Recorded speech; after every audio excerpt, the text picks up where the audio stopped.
지난주 흔적의 역사 시간에 국립중앙박물관에서 열리고 있는 새 보물 납시연내 전에 대해서 얘기를 드렸는데요. 꼼꼼히 당시에는 소개를 못 해드렸지만 미처 살피지 못한 중요한 문화재가 있다고 합니다. 바로 2018년 보물로 지정된 신라의 미소인데요. 이 문화재 속에는 어떤 이야기가 숨겨져 있는지 이기환 경향신문 선임기자와 이야기 나눠보도록 하겠습니다.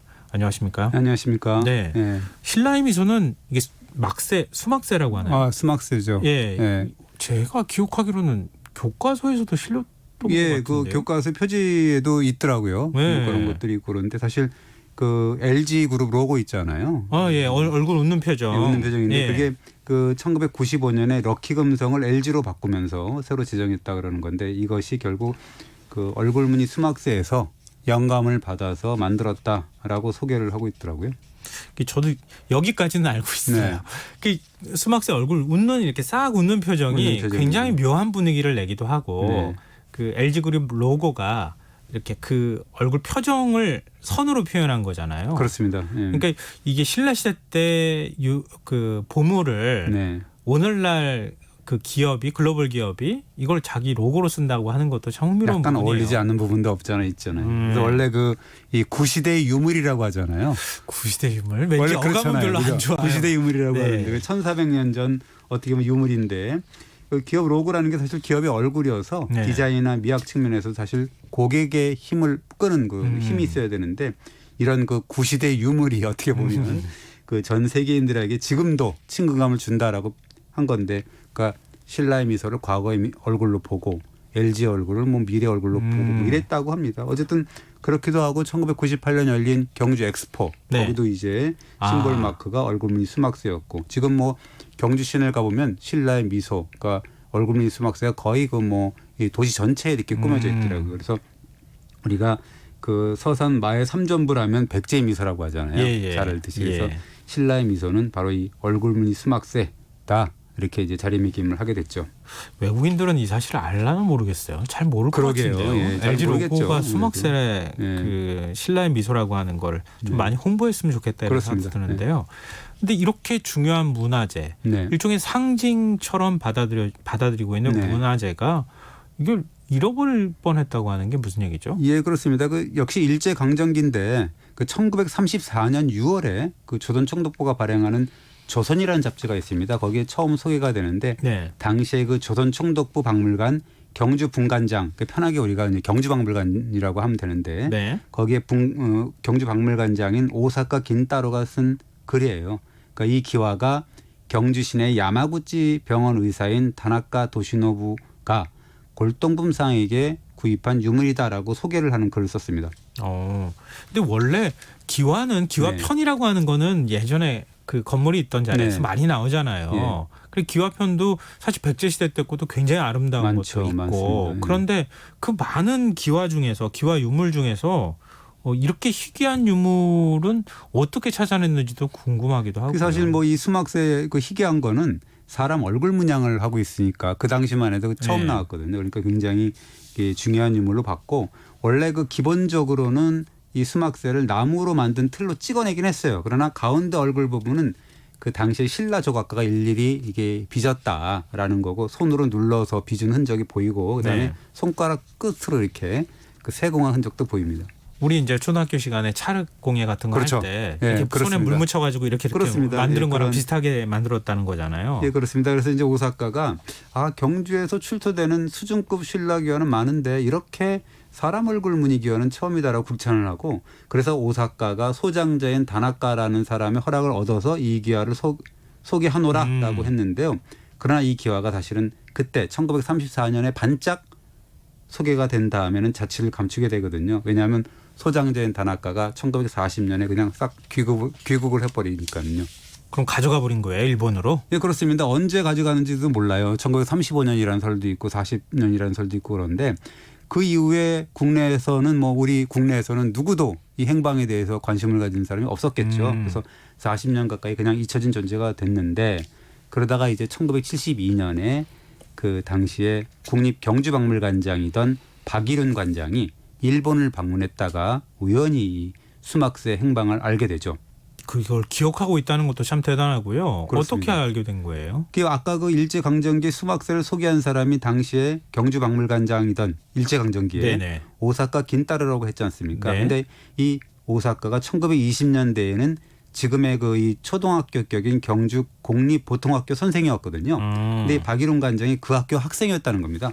그럼 스승과 제자 사이? 그렇습니다. 그래서 뭐 그런 인연 때문에 박 관장이 72년에 업무차 일본에 갔을 때 옛날 스승 오사카 긴타르를 찾아본 거죠. 그러니까 네. 은사를 만나러 간 건데 그 당시에 오사카 스승은 뭐 96살이었다 그럽니다. 그러니까 엄청나게 고령이었죠. 그러면서 이제 두 사람이 이런저런 얘기를 나누다가 결국 이제 수막새 얘기까지 갔는데 근데 오사카가 뜻밖의 이야기를 꺼내더라는 거예요. 얼굴무늬 수막새를 소장한 다나카 지금 후쿠오카에서 개업 의사로 활약하고 있어요라고 이제 얘기를 했다는 거죠. 그 박일훈 관장이 얼마나 놀랐겠어요. 그렇죠. 근데 던져본 얘기인데. 예. 그렇단 깜짝, 말이에요. 그러니까 이제 두근두근했겠죠. 갑자기 그러면서 오사카 선생한테 그랬대요. 선생님이 그 기와를 경주박물관에 기증해 주도록 주선해 보면 어떠냐라고 부탁을 하고 왜 그러냐면 그 기와는 단 한 개뿐 아니냐. 그것을 개인이 갖고 있으면 곧 죽을 사자 사장이 되는 거 아니냐. 네. 그러니까 이 마침 또 한국의 경주박물관이 신축된다. 그 기념으로 기증한다면 제자리를 찾는 게 아니냐라고 하면서 선생님께서 좀 주선 좀 해달라라고 하면서 딱 한 가지 또 이렇게 부탁을 한 거는 저 개인적으로 봐도 내년이면 정년퇴임 하는데 제 최후의 업적으로 좀 남기게 해달라 이렇게 신신당부를 했다 그럽니다. 선생님의 애제자가 이토록 부탁하는데 마지막으로 제가 뭔가 업적을 좀 남겨놓고 가고 싶습니다. 제발 그렇죠. 좀 어떻게 이거 구할 수 있게 좀 해주십시오. 그렇죠. 이 제자가 뭐 제 은퇴기념 선물을 선생님께서 좀 주시면 안 되겠냐고 하니까 안 들어줄 스승은 없겠죠. 아무리 뭐 한국 사람 일본 사람이라도. 그래서 네. 오사카가 알겠다. 내가 다나카한테 기증을 권유하는 편지 한번 써볼게라고 약속을 했는데 박 관장은 이거 뭐 쉽진 않겠구나라고 기대를 안 생각을 했겠죠. 이게 워낙 귀한 그 유물이라는 것은 다 알고 있었던 거 아니에요. 그 다나카가 이 수막새를 100원에 구입했다는 건데요. 사실 1930년대 기와집 한 채 값이 뭐 1,000원 정도라고 지난번에 뭐 간성 전영표 네. 선생님 말 소개할 때 그렇게 얘기를 했는데 기와집도 아니고 한쪽 깨진 기와 하나가 100원이니까 어마어마한 엄청난 가격이죠. 가치를 갖고 있는 거죠. 그래서 박 관장도 기증은 뭐 안 되겠구나라고 어렵게 생각을 했는데 반전이 이제 싹 일어나게 되는 거죠. 이 흔쾌히 기증하겠다 이렇게 한 겁니까? 아니면 마지못해 기증하겠다고 아니 한 근데 이 겁니까? 보니까는요. 그 박 관장이 이제 그 귀국을 했는데 예. 그 얼마 후에 오사카 선생한테 편지가 왔다는 거예요. 그러면서 이거 자기가 편지해 보니까 다나카가 기증 의사를 밝혔다라는 거죠. 그러니까 이제 그때부터 박일훈, 오사카, 다나카 이런 그 3자 간에 10여 차례 정도 편지를 주고받고 그래서 이제 얼굴무늬 수막새 기증이 결정됐는데요. 마침내 1972년 10월 14일 날 이 다나카 부부가 경주를 방문하게 되거든요. 그러면서 이 얼굴무늬 수막새를 국립경주박물관에 기증을 하게 되죠. 그 다나카라고 하는 일본인도 참 대단하네요. 예, 그렇습니다. 이 다나카가 기증서에 뭐라고 쓰냐면 보는 이의 마음 깊이 감명을 주는 기와를 제작한 신라 기술자의 절절한 정성을 생각할 때 내가 느끼는 바가 있어서 신라의 국토에 안주할 땅을 주어야 한다고 생각했다라고 이제 기증 이유를 밝혔습니다. 그럼 신라의 미소 이 수막새도 이렇게 소중하게 보관을 할 정도의 사람이면 당시에는 사실 유물들이 막 널려 있었을 수도 있는 상황이잖아요. 그렇죠.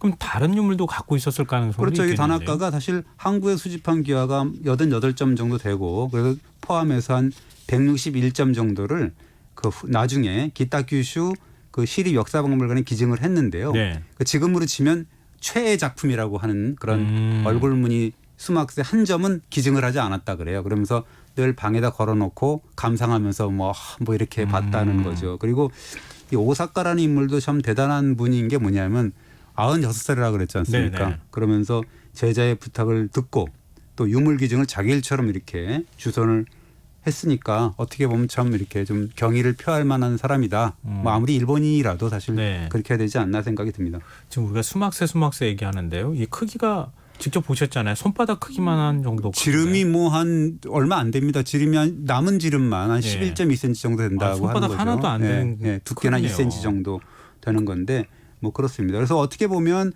박일훈 관장 같은 경우도 그 아까 얘기했듯이 마지막 업적이라고 했지 않았습니까? 그러나 그렇게 뭐 단순하게 그냥 마지막 업적 이렇게 얘기할 게 아니라 네. 영영 잃어버릴 수 있었잖아요. 그렇죠. 네, 신라의 갖고 미소. 있다가 만약에 뭐 보관을 잘못해가지고 박 관장이 기억을 못했으면 그냥 넘어가는 거지 않습니까? 그래서 어떻게 보면 레전드급 업적이 아닌가라고 이제 저는 생각을 합니다. 근데 이 수막새를 누군가 이름을 붙였을 거 아니에요. 신라의 미소라고. 그렇죠. 어떻게 보면 이제 그 기와라는 게 뭐냐. 우리가 이제 그걸 보면 건축물의 맨 위에 설치해야 하잖아요. 그러면서 이제 하늘과 땅, 신과 인간의 세계를 구분짓는 장치로 우리는 인식을 했습니다. 그래서 기와에는 건축물의 위험을 높이고 재앙을 피하고 복을 바라는 어떻게 보면 주술적인 의미를 좀 담았는데요. 그래서 되도록이면 무서운 형상의 동물 문양 또 뭐 도깨비 문양 또 귀면하라고 그러잖아요. 예. 그런 걸 만들어서 그래야 무선 형상으로 만들어야 집에 들어오는 사악한 기운 이런 거를 우리가 물리칠 수 있다라고 여겼거든요. 근데 웃는 얼굴로 물리칠 수 있겠어요, 악귀를? 그러니까는 이게 뭐 사실은 이 얼굴무늬 웃는 얼굴 수막새를 가지고 악귀를 물리친다는 의미로 만들었다면 되게 어울리지 않지 않나요? 예. 그러니까. 아니 뭐 저런 천진스러운 뭐 얼굴로 무슨 사악한 악귀를 무슨 뭐 쫓는단 말이야? 뭐 이런 생각이 들잖아요. 그죠? 네네. 근데 저는 제가 그 백제 부여 갔을 때인가요? 네. 부여 박물관 있잖아요. 네. 부여 박물관에서 이렇게 기와를 쭉 그 전시전을 하는 거 제가 본 적이 있거든요. 네. 근데 그 보면 대부분은 이렇게 찍어요. 거의 다 찍죠. 네. 이것도 사실은 기본 틀은 찍어냈긴 했는데요.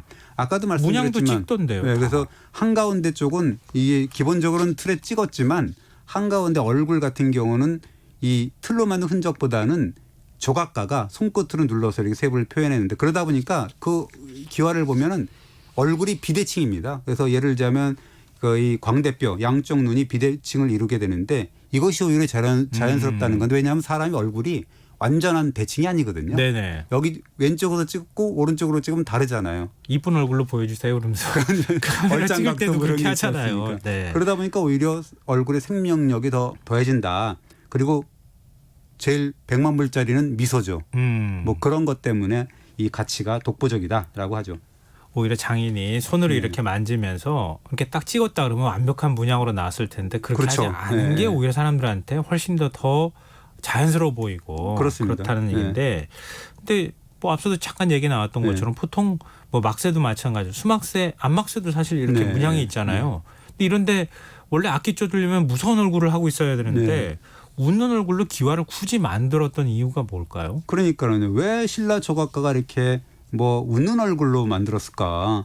그러니까 이제 그래서 그거를 연구자들이 탐구를 했는데 바로 이게 매력이다라고 이제 결론을 얻은 거는 이게 도깨비 형상 뭐 동물문 이런 건 기와는 뭐 눈을 부라리고 이빨을 드러내고 해서 양령을 막으려 했지 않습니까? 그러나 진짜 악기라 그러면 그 정도의 어떤 뭐 도깨비나 동물 얼굴 좀 뭐 깔아뭉갤 수 있다라는 거죠. 이건 뭐야 이게 도대체라고 할 수 있다라는 거죠. 아 근데 이 애써 무섭게 그렸는데 이건 뭐야 이렇게 해버리면은 의미가 없어지는 거 아닙니까? 그래서 이제 얼굴무늬 수막새가 바로 그 점을 노린다라는 거예요. 그래서 험상궂거나 무서운 표정 대신에 좀 넉넉한 미소로 뭔가 사악한 기운을 돌려보낸다는 거죠. 뭐냐면 야, 난 당신을 해코지할 생각 없어 그러면서 싹 웃어버리면 잔뜩 이 긴장하고 힘주고 있던 악기도 갑자기 힘이 풀려갖고 스르르 무너진다 뭐 이런 이야기입니다. 막 무섭게 힘 빡 주고 왔는데 아유, 뭔가 해볼기라고 했는데 가 저리 가 웃으면서 하니까. 그러니까 웃는 낮에 침 못 뱉는다는 얘기랑 비슷한 그렇죠. 그래서 거네요. 이제 그 수막새가 바로 이 점을 노려서 뭔가 넉넉한 미소로 악기를 무장해제 시킨다. 그래서 이 수막새에 어떻게 보면 신라인들의 기발한 해악 이런 게 담겨 있다라는 의미가 있습니다. 설명 들어보니까. 근데 이런 소막새를 누가 만들었는지 이거는 찾아낼 수 있겠습니까? 그거는 뭐 모르는 거긴 하지만 다만 그 문헌 자료를 이렇게 해보면 신라 시대에 활약한 조형미술, 그러니까 조각가죠. 그 대가가 있습니다.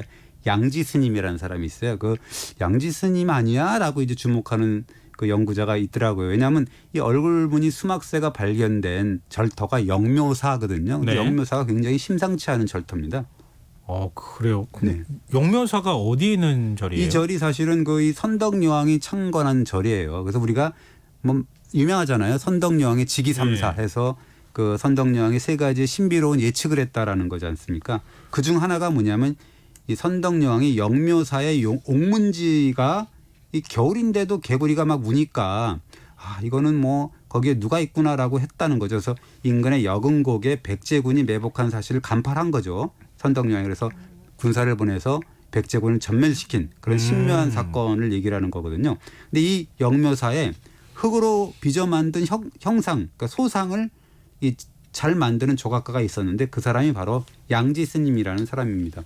근데 스님이 불경을 안 드리고 왜 기와를 만들었을까요? 불상 같은 걸 만드는 거니까요. 이 삼국유사 보면 기록에 나와 있는데요. 예. 이 양지 스님이 여러 가지 기회에 통달을 했고 그분이 그 영묘사의 불상하고 그다음에 천왕상, 그다음에 벽돌탑의 기와 그리고 사천왕사 있지 않습니까? 경주에 가보면 네. 거기에 팔부신장이 있거든요. 그것들을 제작했다라고 삼국유사의 기록이 나와 있습니다. 그리고 이 삼국유사를 보면 양지 스님이 삼매경에 빠져서 영묘사의 불상을 빚어 만드니까 백성들이 앞다퉈서 진흙을 날랐다라는 기록까지 있습니다.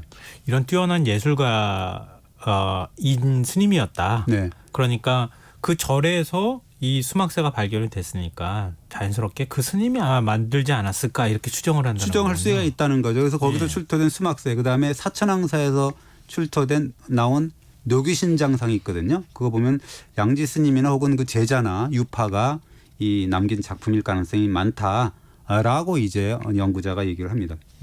근데 우리 이제 예술 작품 만들 때 그런 얘기 하잖아요. 네. 인간이 보지도 않은 거를 상상으로 만들어내기는 대단히 네. 어려울 거고, 그럼 수막새 얼굴 그 온화한 듯한 자연스러운 미소, 이거는 당시 신라인을 닮았다 이렇게 또 추정이 가능하지 않겠습니까? 그렇죠. 신라인 중에 누구 한 사람이겠지 않냐. 네. 모델이 누구냐 하면 삼국유사를 보면 약간 재미있는 내용이 뭐냐면 그 진자스님이라는 사람이 왕명을 받고 영묘사 인근에 놀고 있는 소년을 봤는데 저 사람이 미륵선화라구나 하고 이제 간파를 했다는 겁니다. 미륵의 네. 재림이라는 거죠. 그래서 이렇게 진자 스님이 이제 소년한테 물어보니까 소년이 내 이름은 미시랑이라고 소개를 했는데 네. 진자 스님이 임금한테 가서 모시고 가니까 임금이 이 미시랑을 그 화랑의 우두머리죠. 국선으로 이제 임명을 했다 그래요. 그래 모셨는데 7년 뒤에 이분이 호련히 사라졌다고 합니다.